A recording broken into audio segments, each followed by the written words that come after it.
दोस्तों, आज हम मिलकर एक ऐसी कहानी पर बात करेंगे जिसकी शुरुआत होती है एक पोएट से जिनका नाम डांटे था। तो सबसे पहले बात करते हैं डांटे के बारे में। वो कौन थे, कहां के रहने वाले थे? तो दोस्तों, डांटे एक इटालियन साहित्यकार और एक महान पोएट थे।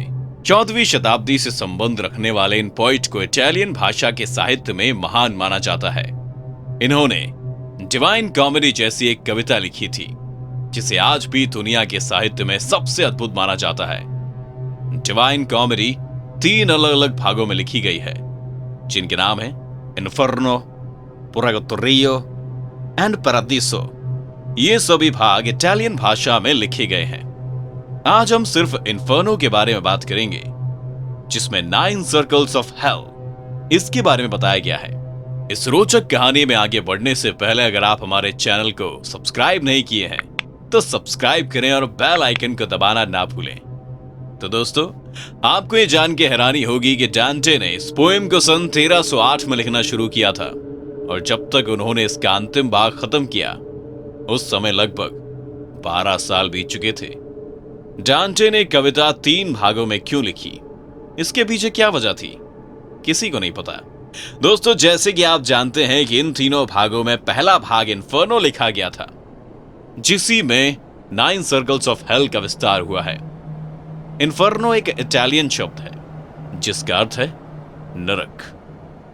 इन्फर्नो भाग की कहानी 1308 के एक अंधेरी रात को शुरू होती है जिसमें डांटे खुद एक घने और अंधेरे जंगल में जाते हैं। उस समय डांटे की उम्र 35 साल की थी जो कि एक बाइबलिकल संकेत देती है। अंधेरे जंगल में जब डांटे खुद को खोया हुआ पाते हैं तो रास्ता ढूंढने के लिए वो सामने एक छोटे से पहाड़ पर चढ़ने की कोशिश करते हैं। जब वो पहाड़ को चढ़ ही रहे होते हैं तो वो देखते हैं कि उनके सामने 3 खूंखार बीस्ट उनका रास्ता रोके हुए खड़े हैं। ये 3 जानवर थे, एक लेपर्ड, एक लायन और एक वुल्फ। चौंकाने की बात यह है कि इन तीनों जानवरों को एक साथ देखा जाना बाइबल में बुरा बताया गया है। बाइबल में इन तीनों को अलग अलग ह्यूमन सेंस में देखा जाता है जिसमें से लेपर्ड दर्शाता है धोखाधड़ी, लायन दर्शाता है हिंसा और वुल्फ दर्शाता है खुद पर से आपा खो बैठना। उन्हें देखते ही डांटे नीचे की तरफ भागता है जहां उनकी मुलाकात वर्गिल नाम की कवि से होती है जो कि देवताओं द्वारा डांटे का मार्गदर्शन करने के लिए भेजे गए होते हैं। उस अनजान रास्ते से कुछ ही दूरी के बाद वर्गिल उन्हें सामने गेट के बारे में बताते हैं। जब डांटे वर्गिल को उस दरवाजे के बारे में पूछते हैं तो वर्गिल कोई जवाब नहीं देते और आगे बढ़ते रहते हैं। दरवाजे के सामने पहुंचते ही डांटे कुछ ऐसा देखते हैं कि उनके होश उड़ जाते हैं। वहां पर दरवाजे के ठीक ऊपर एक बोर्ड था जिस पर कुछ अजीब लिखा हुआ था, लासियाते ओग्रे स्प्रेंजा वही चेंतराते, जिसका साफ साफ मतलब यह था कि यहां आने के बाद किसी भी तरह की आशा या उम्मीद छोड़ दें। डांटे जब वर्गिल से दोबारा पूछते हैं तो वर्गिल धीमी सी आवाज में उन्हें यह बताते हैं कि यह नरक का मार्ग है। ना चाहते हुए भी डांटे अंदर की तरफ बढ़ते हैं और अंदर जाते उन्हें कई तरह की आत्माएं दिखती हैं जो कि चिल्ला रही होती हैं। ये देखकर डांटे डर जाते हैं। असल में आत्माएं इसलिए चिल्ला रही होती हैं क्योंकि इन्हें प्रताड़ित किया जा रहा था, क्योंकि इन्होंने अपनी जिंदगी में कोई पक्ष नहीं लिया। इसीलिए ना तो ये स्वर्ग में है ना नर्क में। कुछ आगे बढ़ते ही डांटे ऊपर की तरफ एक अजीब सी बड़ी आकृति को देखते हैं। जब डांटे दोबारा वर्गिल को इसके बारे में पूछते हैं तो वर्गिल उन्हें हंस के बताते हैं कि इसे 9 सर्कल्स ऑफ हेल कहा जाता है। अद्भुत बात तो यह है दोस्तों कि यह आकृति बिल्कुल अजीब दिखाई देती है जिसका वर्णन करना बड़ा मुश्किल है। हर सर्कल के बाद एक और बड़ा सर्कल दिखाई देता है जिसका मतलब है कि हर सर्कल के बाद अगला सर्कल ज्यादा खतरनाक और कष्टदायक है। यह सर्कल पृथ्वी के बीचों बीच है जिसके सेंटर में शैतान को बंदी बना के रखा गया है। ये सब जानकर डांटे हैरान हो जाते हैं और वहां से जाने की कोशिश करते हैं। तभी उनकी नजर पहले सर्कल पर पड़ती है जिसका नाम है लिम्बो। और दोस्तों, हैरान करने वाली बात तो यह है कि वर्गिल जो उनके मार्गदर्शक थे वो खुद इसी सर्कल से हैं और वहां रहते हैं। पहले सर्कल में उन लोगों को रखा गया है जो अपनी जिंदगी में कभी भी बैप्टाइज नहीं हुए हैं। एक तरह से ये लोग नॉन क्रिश्चियंस हैं जो स्वर्ग से बिल्कुल नजदीक रहते हैं। ये वो लोग हैं जिन्हें क्राइस्ट के बारे में पता ही नहीं था। ये आत्माएं एक महल में रहते हैं जिसके 7 दरवाजे हैं जो बाइबल में 7 पापों को दर्शाते हैं। इस सर्कल में डांटे प्राचीन काल के कुछ प्रसिद्ध लोगों को जैसे होमर, सोक्रेट्स, एरिस्टोटल, सिसेरो इनको देख पाते हैं। कहानी के आगे बढ़ते ही आता है दूसरा सर्कल जो और कष्टदायी है। दूसरे सर्कल का नाम है लस्ट। दोस्तों, इस सर्कल से नरक के पूरे दरवाजे खुलते हैं और यहाँ प्रॉपर पनिशमेंट देखी जा सकती है। इस सर्कल में सिर्फ उन लोगों को रखा गया है जो अपनी जिंदगी में बस हवस और वासना को प्राथमिकता देते हैं। डांटे ने देखा कि यहाँ की आत्माओं ने कुछ नहीं पहना था और इन्हें एक जगह खड़ा करके रखा गया था। इन आत्माओं पर हवा से बार बार हिलाया जा रहा था ताकि ये कभी भी एक जगह ना रुके रहे, अर्थात इन्हें कभी भी शांति या सुकून की जिंदगी ना मिले। कुछ आगे चलते ही आता है तीसरा सर्कल जहां डांटे ग्लूटन्स की आत्माओं को देखते हैं, जिससे वो समझ जाते हैं कि तीसरा सर्कल कोई और नहीं ग्लूटोनी है।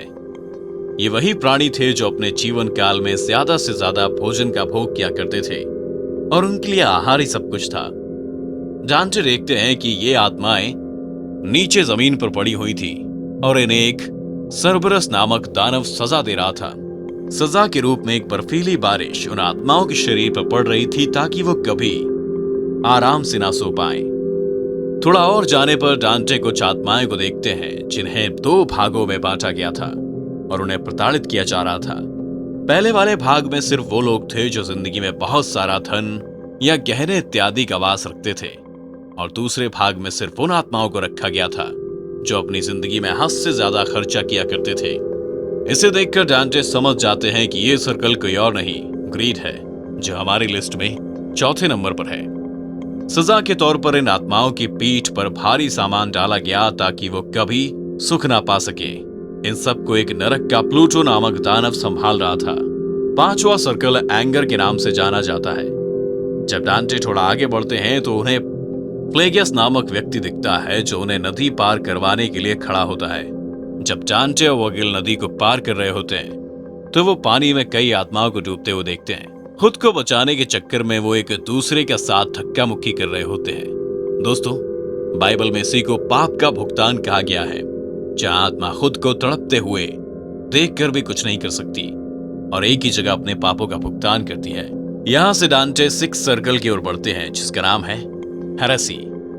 दोस्तों, हेरेसी एक ऐसा सर्कल है जहां उन आत्माओं को बंदी बनाया गया था जिन्होंने अपने जीवन काल में किसी भी तरह के धर्म का पालन नहीं किया है। इन्हीं आत्माओं को एक जलते हुए गड्ढों में रखा गया था जो हर समय जलते रहते हैं। इतनी पीड़ा देख के डांटे का मन उदास हो गया और उन्होंने वहां से जाने का फैसला किया। डांटे दुखी मन के साथ आगे बढ़ते हैं पर वर्गिल उन्हें अगले सर्कल के बारे में बताते हैं। जी हां, 7वां सर्कल का नाम है वायलेंस और ये सर्कल 3 बराबर भागों में बांटा गया है, जिनमें से पहले भाग में उन आत्माओं को रखा गया है जिन्होंने अपनी जिंदगी में लोगों को तड़पाया अथवा कत्ल किया था। दोस्तों, डांटे ने वहां पर अलेक्जेंड्रा द ग्रेट जैसे प्रसिद्ध राजाओं को देखा। हैरानी की बात तो यह थी कि इनकी आत्माओं को एक जलती हुई आग की नदी में जबरदस्ती डुबोया जा रहा था। दोस्तों, 7वें सर्कल के दूसरे भाग में उन लोगों को रखा गया था जिन्होंने आत्महत्या करी थी। इन लोगों की आत्माएं बड़े बड़े पेड़ों पे तब्दील हो गई थी और उन्हें कुत्ते नोच रहे थे। और तीसरे भाग में ऐसे लोगों को बांधा गया था जिन्होंने गॉड के खिलाफ हिंसा करी थी। डांटे ने जब देखा कि इनके शरीरों को जमीन पर फेंक कर इन पर आग की बारिश हो रही थी तो डांटे हैरान रह गए और वहां से जाने का फैसला लेते हैं। जब डांटे थोड़ा आगे बढ़ते हैं तो आगे का रास्ता खत्म हुआ पाते हैं। तभी वो एक अजीब से ड्रैगन जैसे बड़े दानव को देखते हैं जो उन्हें उस पार ले जाने के लिए इंतजार कर रहा होता है। डांटे और वगिल 8वें सर्कल की ओर बढ़ते हैं जिसका नाम है फ्रॉड। वहां पहुंचते ही जब डांटे वहां का मंजर देखते हैं तो चकित रह जाते हैं। वहां अलग अलग गड्ढे होते हैं जिनमें अलग अलग आत्माओं को रखा गया है। ये वही आत्माएं थीं जिन्हें अपने जीवन काल में झूठ का सहारा लिया करते थे, और गड्ढों में वो लोग थे जो धर्म को बेचने खरीदने का काम किया करते थे, और बाकी गड्ढों में चोरी करने वाले और पाखंडी लोगों की आत्माएं थी। इन गड्ढों को पार करने के बाद डांटे 9वें यानी कि आखिरी सर्कल में पहुंचते हैं, जिसका नाम था ट्रीचरी। दोस्तों, ट्रीचरी शब्द का अर्थ होता है किसी का विश्वास तोड़ना। इस सर्कल में सिर्फ वही लोग थे जिन्होंने अपने जीवन काल में लोगों के साथ विश्वासघात किया या उन्हें धोखा दिया है। इन लोगों की आत्माएं एक बर्फीले पानी की झील में रखी गई थी। डांटे जब ध्यान से देखते हैं तो उन्हें पता चलता है कि जिस इंसान ने अपने जीवन काल में ज्यादा पाप किए हैं वो पानी में उतने ही अंदर घुसा हुआ है और बाहर निकलने के लिए तड़प रहा है। 9 सर्कल को खत्म कर जब डांटे और वकील आगे बढ़ते हैं तो वो खुद को नरक के बिल्कुल बीचों बीच पाते हैं, जहां उनकी मुलाकात सैटर्न से होती है। तो दोस्तों, इसी के साथ डांटे की इन्फर्नो वाली जर्नी यहां पर खत्म होती है और ये हमें एक नए भाग की तरफ ले चलती है जिसका नाम है पुर्गाटोरियो। साथियों, अगर आपको ये कहानी पसंद आई हो तो वीडियो को लाइक जरूर करें और ऐसी ही रोमांचक कहानियों के लिए चैनल को सब्सक्राइब करना बिल्कुल ना भूलें। धन्यवाद।